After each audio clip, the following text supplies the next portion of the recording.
আসসালামু আলাইকুম। গত জুম্মায় হুজুর খুতবার সময় বললেন যে আল্লাহ তাআলা আমাদেরকে পূর্ণ ঈমান ছাড়া কখনোই জান্নাতে নিবেন না। আমরা যতটুকু পাপ করছি ঠিক ততটুকু পাপের শাস্তি ভোগ করেই আমাদেরকে জান্নাতে যেতে হবে। আল্লাহ তাআলা সেই শাস্তি দুনিয়াতেও দিতে পারেন অথবা জাহান্নামেও দিতে পারেন।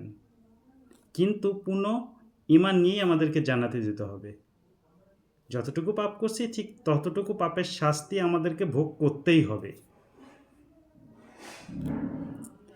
সোজা কথা, যতটুকু পাপ করছি ঠিক ততটুকু কাজের শাস্তি ভোগ করেই আল্লাহ তাআলা আমাদেরকে জান্নাতে প্রবেশ করাবেন।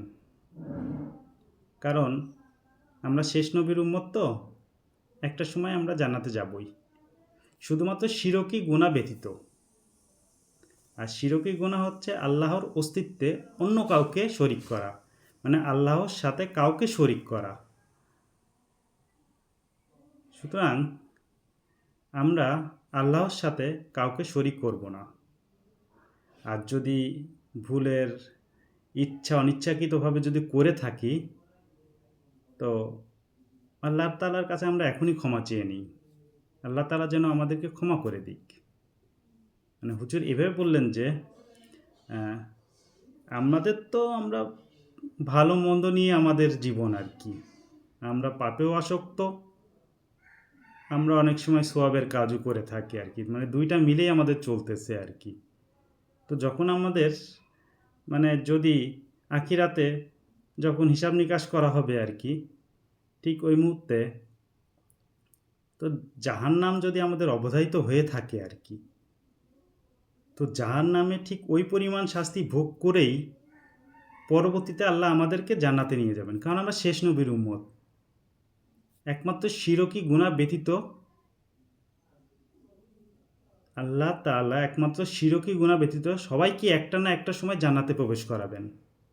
কিন্তু নিজ নিজ কর্মের পাপের শাস্তি ভোগ করার পর যখন আমাদের পাপ শূন্য হয়ে যাবে, তখন ওই যে ভালো কাজগুলো আমাদের পূর্ণ ঈমান হয়ে থাকবে আর কি। তখন ওই পূর্ণ ঈমানটাই নিয়েই আমাদের জান্নাতে যেতে হবে আর কি। আল্লাহ তাআলা কত দয়ালু, কত দয়ালু।